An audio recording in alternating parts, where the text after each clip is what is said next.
치자꽃 설화 박규리.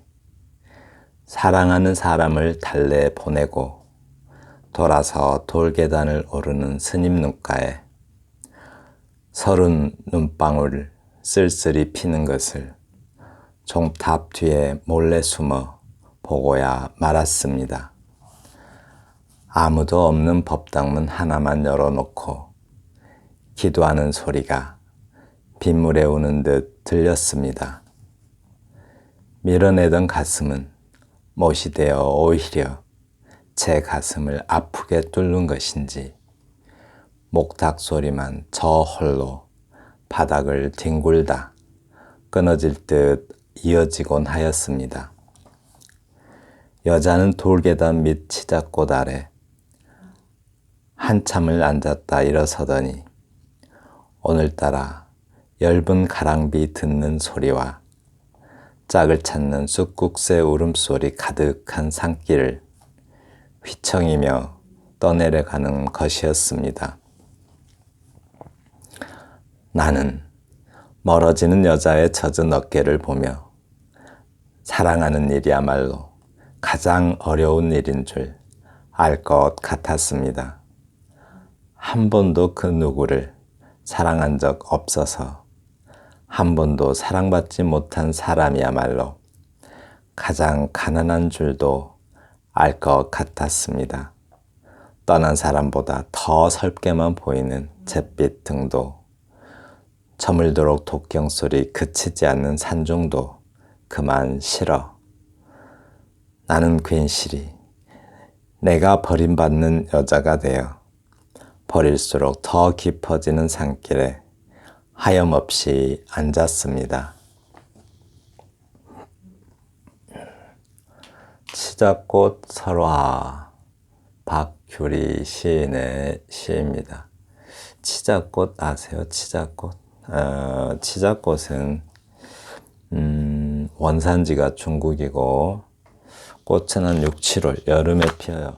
여름에 피는데 이 상록 화렵 관목이라서 항상 푸른 잎을 가지고 있죠. 근데 교목은 좀 크죠. 교목은 은행나무나 소나무 같이 굵고 커요. 원줄기가 분명해요. 교목은. 그런데 관목은 좀 크다 하더라도 원줄기와 가지줄기가 좀 불분명합니다. 네, 그래서 관목인데 꼭두선이과라고 그래요. 꼭두선이과 치자나무속. 꼭두선이는 풀이에요. 풀인데 아주 작아요. 근데 좀 설명하기는 어려운데. 그리고 치자꽃은 꽃말이 한없는 즐거움, 행복이라는 꽃말을 가지고 있습니다. 근데 또 치자꽃은 하얗게 피는데요. 냄새를 맡으면 정말 치자 냄새가 팍 납니다. 그런데 그 식물 읽어주는 시인 유튜브에 가셔서 그 돋보기에다가 치자나무, 치자꽃이 아니라 치자나무하고 한번 쳐보세요. 그러면 거기 겹치자꽃이라고 있어요. 그게 보일 겁니다. 하얀색 꽃이 피는데 굉장히 냄새가 좀 진한 편이에요. 아마 자스민 냄새하고는 아주 다르지만 자스민 냄새도 굉장히 진하고 멀리 퍼지죠. 근데 그 치자나무 꽃이 그래요. 냄새가 상당히 강합니다. 네. 그런데 이제 이 시의 전반적인 흐름이 좀 이런 좀 서사가 있는 시, 그러니까 스토리, 영어로 스토리라고 그러죠. 그 줄거리가 있는 시는 읽기가 편해요. 어렵지도 않고 그런 것을 가독성이 좋다라고 하죠. 화자는 그 관찰자로서 그 여승과 어떤 속세의 어떤 사람과의 그 애타는 이별을 지켜보는 그 과정을 쓴 것 같습니다. 사랑하는 사람을 달래 돌려보내고, 네, 달랬대요, 달랬어. 네, 달래서 돌려보내고, 이 여승은 그 속세를 떠났으니까, 남자는 속세로 돌아가라고 달려보낸 모양입니다. 돌아서 돌계단을 오르는 스님 눈가에 30 눈물방울 쓸쓸히 피는 것을 종탑 뒤에 몰래 숨어서 보고야 말았습니다. 보았습니다가 아니고 보고야 말았습니다. 안 봤어야 되는 것을 또는 보지 말아야 할 것을 보았다는 뜻이죠. 이 속세와 인연을 끄는 여성으로서는 찾아온 그 속세의 연인이 구애를 하는데 그걸 거절하고 돌려보냈는데 30 눈물방울이 쓸쓸히 피었대요. 30 눈물방울 쓸쓸히 피었어요. 자기가 그 달래서 돌려보냈지만 그 아쉬움과 미련에 아파하는 그 여성의 모습을 화자가 지켜보고 있는데 그걸 이렇게 표현한 듯합니다. 네. 아무도 없는 법당문 하나만 열고, 아무도 없는 법당문 하나만 열고 기도하는 소리가 빗물에 우는 듯 들렸습니다. 라고 했네요. 아무도 없는 법당문 하나만 열고 아무도 없대요, 법당에. 그러니까 속세에서 찾아온 연인과의 이별도 외롭고 쓸쓸한데 법당도 텅 비어 있다고 해요. 그 외롭고 쓸쓸함을 더 키워가는 표현입니다. 기도하는 소리가 빗물에 오는 듯 들렸습니다. 그 기도할 때 절에서 기도하는 것은 뭐 연불한다고 하죠. 어떤 불경을 외는데 그 소리에 울음이 섞여 있는 듯해요. 그렇게 말한 것 같습니다. 밀어내던 가슴은 못이 되어 오히려 제 가슴을 아프게 뚫는 것인지 라고 했습니다. 연인을 밀어낸 것은 여성이지만, 그죠? 밀어내던 가슴은 못이 되었대요, 못이 되어서 오히려 제 가슴을 아프게 뚫는데요. 딴 데로 나가지도 않고. 그러니까 속세워서 온 연인을 밀어낸 것은 여성이지만 그 사랑의 아픔을 겪는 것은 여성이 더 커 보입니다. 라고 말한 것 같습니다. 네, 잠시만요. 목탁 소리,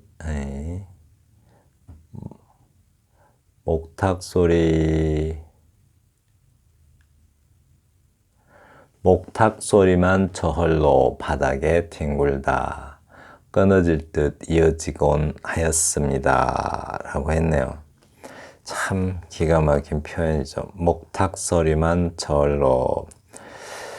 목탁 소리는 청각이죠. 그런데 바닥을 뒹군다 이 말은 시각이죠. 그런데 청각을 시각적으로 표현했는데요. 목탁 소리만 저절로 바닥을 뒹굴다 끊어질 듯 이어지곤 하였습니다. 이 부분을 한자를 잘 아시는 분은 이 부분이 좀 더 와닿을 것 같아요.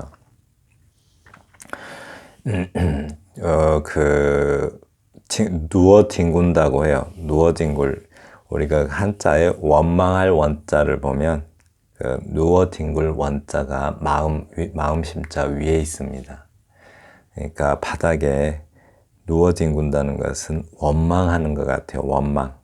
바닥을 뒹굴다 끊어질 듯 이어지곤 했습니다. 라는 게 원망하는데 그 원망하는 마음이 뭐 자신의 처지를 원망하는 것일 수도 있고 또 뭐 이렇게 대상을 원망할 수도 있죠. 그 속세에서 찾아온 남자와의 어떤 사연 때문에 원망하는 것일 수도 있는데 그렇게 원망하는 것, 원망의 소리를 목탁 소리만 저절로 바닥을 뒹군다라는 말로 시각적으로 표현한 듯 합니다. 네, 목탁 소리도 여기서 어찌 보면 좀 울음소리라고 볼 수도 있겠죠. 목탁이 오는 소리로. 물론 시인은 그냥 진짜 목탁 소리고 바닥을 뒹군다는 것은 그냥 바닥에서 울리니까 그렇게 표현했을 수도 있어요. 그러나 독자는 의미를 부여해서 읽는 것입니다. 끊어질 듯 이어지곤 하였다라고 하는데 뭔지 끊어질 듯 그죠? 이어지고나 했다. 왠지 그 아슬아슬한 느낌이 들죠. 그 목탁 소리가 아슬아슬하게 느껴져.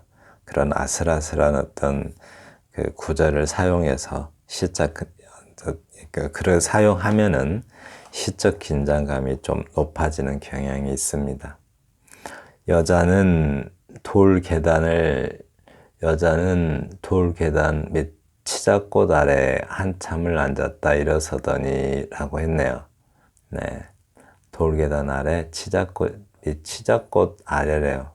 그럼 치자나무가 상당히 크다는 건데, 일반적으로 우리가 볼 수 있는 치자나무는 그 화분에 심어진 작은 치자나무입니다. 거기에도 충분히 꽃이 많이 펴요. 한참을 앉았다 일어서더니 라고 했어요. 치자나무는 어떤 꽃말이 행복이에요, 행복. 또 뭐 즐거움, 이런 건데, 지금 이 여자는 그 아래에서 한참을 앉았다 일어선다고 해요. 그러면 여승은 치자꽃의 그 꽃말을 알고 있는 거죠.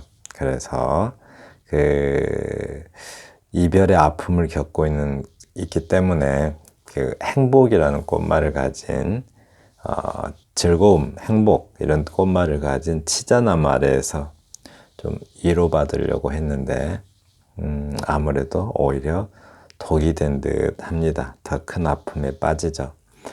우리가 그 얼마 전에 저 신춘문예 당선자 중에 전북도민일보 당선자였나요? 가장 낮은 곳에 있는 사람이 위로받을 때 더 낮은 개울물을 찾아가죠. 개울은 또 더 낮은 강물을 찾아가고, 또 강물은 더 낮은 바닷물을 찾아가죠.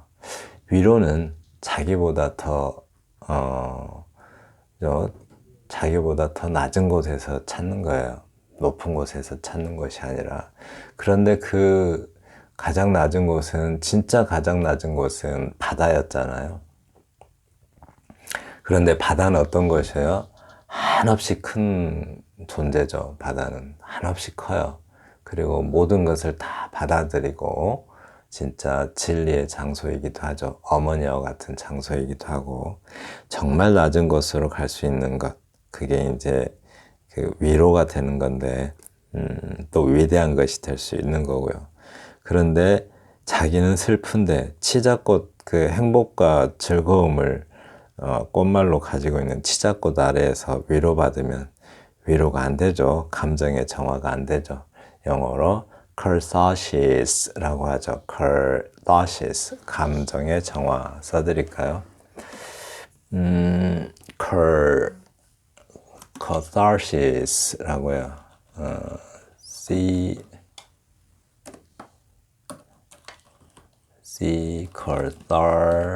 catharsis. 네, 이걸 이제 우리 카타르시스라고 많이 읽죠. 영어에서는 catharsis라고 읽습니다. 쑥쑥 자라는 영어 나무 유튜브에 오셔서 영어 공부도 함께 하시기 바랍니다. 네, 그래서 catharsis가 안 돼요. 그래서 이 치자나무는 오히려 약 올리는 존재가 되죠. 더 큰 아픔에 빠지게 하는. 슬플 때는 같이 슬퍼야 되는데 한쪽에서는 행복하죠. 치자나무의 향기만 좋고. 그 엘리어트의 시 중에서 그 wasteland라는 게 있어요. April is the cruelest month인가요? 그 4월은 가장 잔인한 달. 거기서도 4월이 잔인하다고 하잖아요. 왜냐하면 4월에는 꽃 피고 꽃 피고 또 새싹이 돋고 아주 세상은 막 즐거운 거죠. 이렇게 막 생기가 돋고. 그런데 인간 세계는 굉장히 타락에 빠지고 부패하고, 또 그런 어떤 죽음을 향해서 가는 어떤 인간 세계, 인간은 그런 꽃 피고 새싹이 돋는 그런 4월이 잔인하다고 말하죠. 마찬가지로 슬플 때는 같이 슬퍼해야 되고, 네, 기쁠 때 같이 기뻐하는 것. 그게 바로 감정의 정화 이렇게 말해요. 카타르시스를 느낀다고 하는 카타르시스라고 합니다. 네. 근데 오늘따라 오늘따라 엷은 가랑비 듣는 소리와 오히려 치자나무 곁에 있다 보니까 더 슬픔만 강해지죠. 가랑비 듣는 소리와 짝을 찾는 숫국새 울음소리 가득한 산길을 휘청이며 내려가는 것이었습니다. 라고 해요.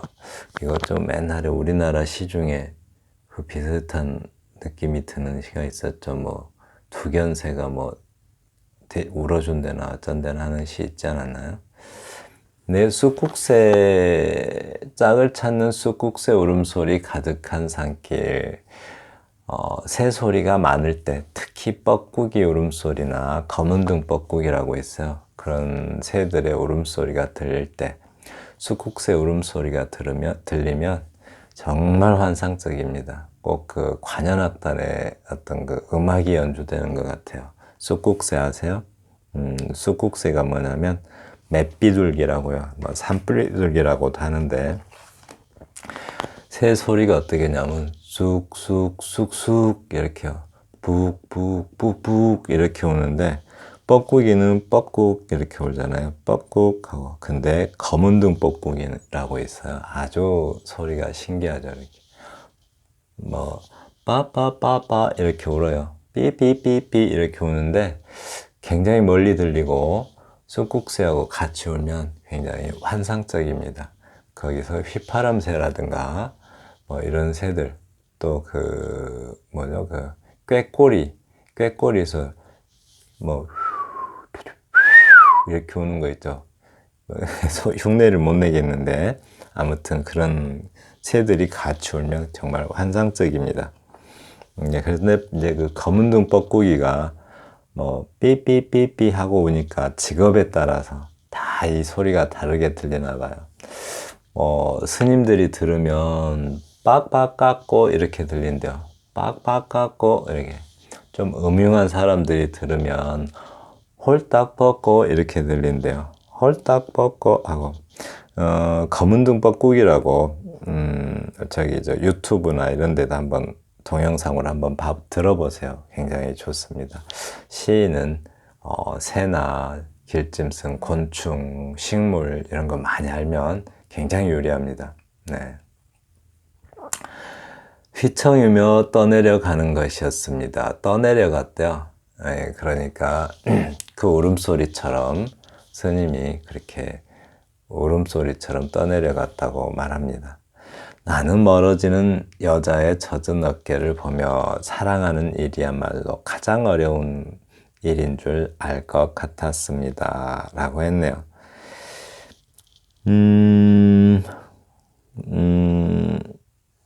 젖은 어깨, 눈물 젖은 거겠죠. 빗물이 눈물을 대신해서 젖은 거죠. 그러니까 위에서 가랑비 내린 가랑비 듣는 소리, 위에 가랑비 듣는 소리라고 했잖아요. 듣다가 무슨 뜻이에요?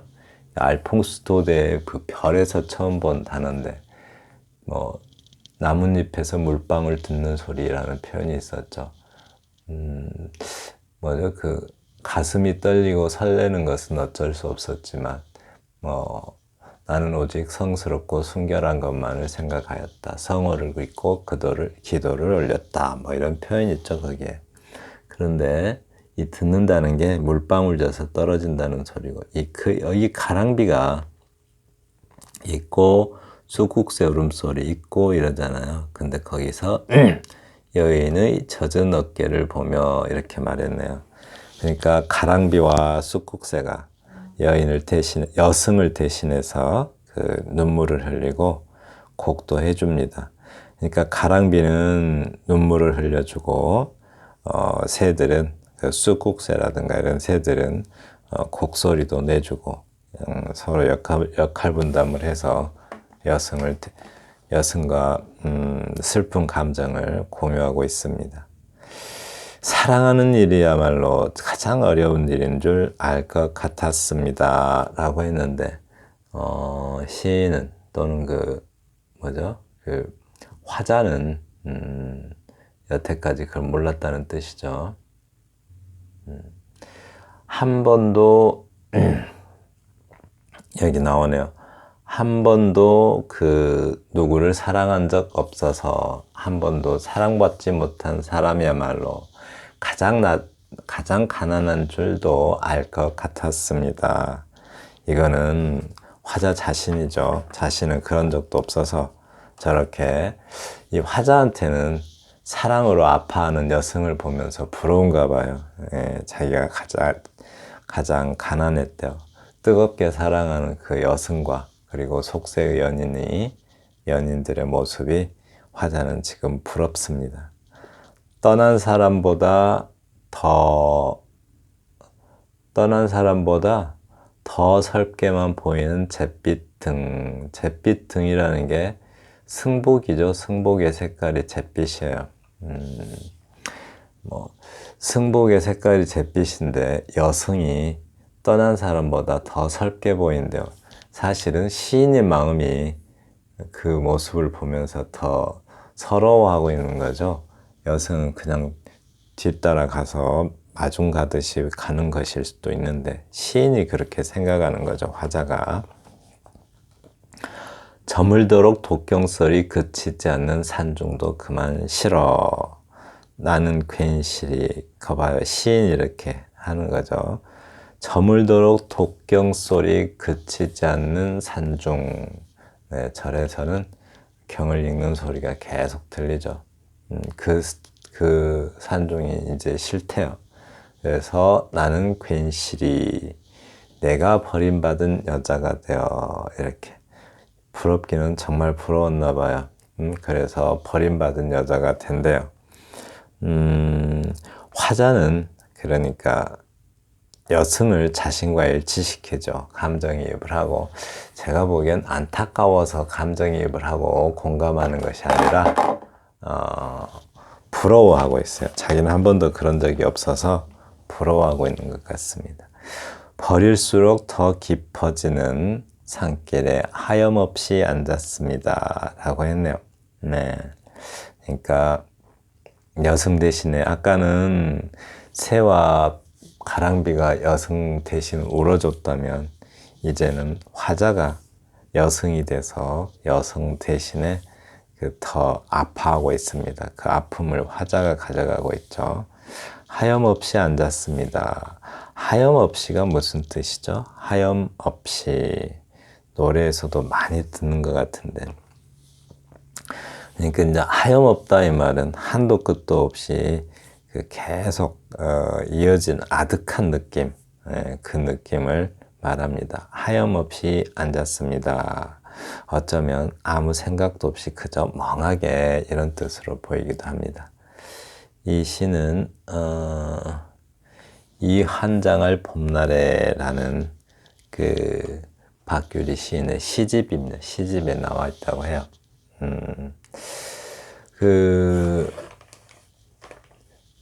이 시도 어느 댓글에서 보고 지금 소개를 해드리는 겁니다. 네, 감사합니다.